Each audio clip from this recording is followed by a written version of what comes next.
I then asked Iain to talk us through his process for washout and his and John's approach to sprayer clean down. I do the headland first on the set field. I know how big the field is. I've measured the chemical and the water in accurately with the pony flow, so I'm as accurate as I can get. But you still aren't 100% right. So what I tend to do is do the headland first, and then I'll then start off in the short work or running work of the field.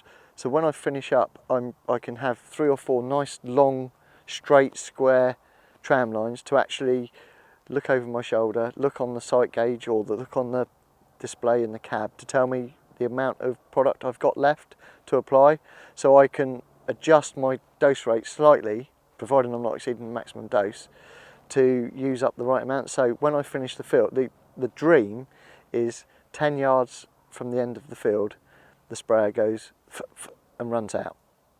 So so basically you're not exceeding the maximum dose. And then what I'll do is on this particular sprayer, I've got a 300 litre wash tank. So what I do is I split that into 3. So I'll do 3 100 rinses, applying that back on the field. I know that this tank takes 90 seconds to empty from start to finish, so 3 30 seconds is enough to put that through. That is cleaner, that's over 8 times cleaner than one 300 litre wash because of dilution factor. So when I do each rinse, I make sure that the tank is completely empty, so in effect the nozzles are blowing air. Yeah. Also, the other thing to bear in mind is making sure that you've put all the rinse through all the plumbing, so that's including through the induction hopper, so back to tank through the induction hopper, and also on this particular sprayer I've got continuous rinse through the boom lines. Some sprayers don't have that, so taking your end caps off and squirting some of the rinse liquid out of there to making sure you've got no dead ends, because that's where products can build up, potentially cause problems. So that's key. Also, the other thing is making sure that your tank rinsers in the tank are actually working. I know on this particular machine, if I build the pressure up over 4 bar, then the rinse nozzles become inoperable.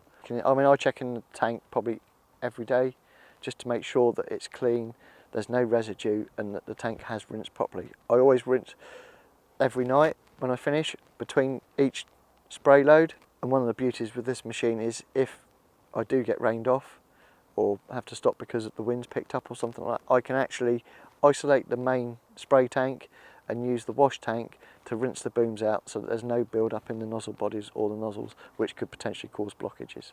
How do you avoid blocked nozzles around the back of the machine?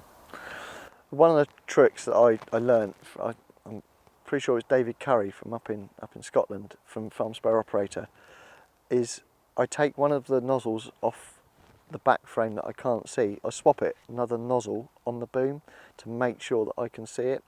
So I check them in the morning with clean water or my rinse tanks at night to make sure that the nozzles are working, making sure that you don't get covered in spray, because if I check it first thing in the morning and I start spraying, I could spray 200 hectares and it could have got blocked on the first 10 yards of the day.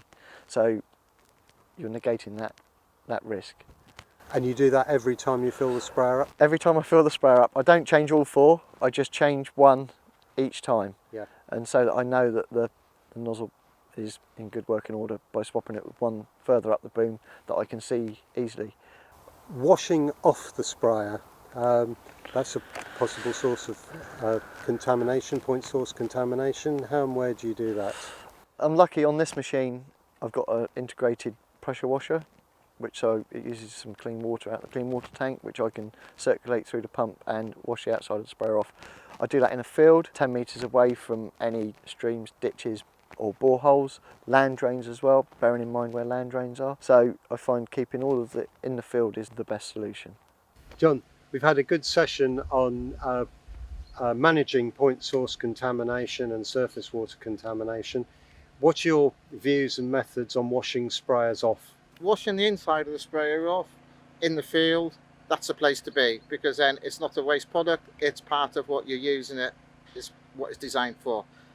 Internally, do a field, wash it out before you change product. Externally, we want to keep that out into the field as well. So as you finish your field, or finish the field for the day, it's good to wash it off in the field. For this, what we've been done, we wanted to make it easy, because if it's easy, it's going to happen. If it's difficult, it's only going to happen the first time, and everybody says, oh, I'm not going to do that again, not unless we really have to. We went and bought a pressure washer, a petrol driven one, with its hose on a coil, and then we bought a tank, a water tank, plugged it all together, put some hooks on there so we can lift it with a telehandler, and that can go on a flatbed trailer or whatever we want to do. So it's a full self-contained unit, and we can take that out to the field, and it can live on the edge of the field for a while during the spraying season, and then as the sprayer comes around, we can wash it off in the field.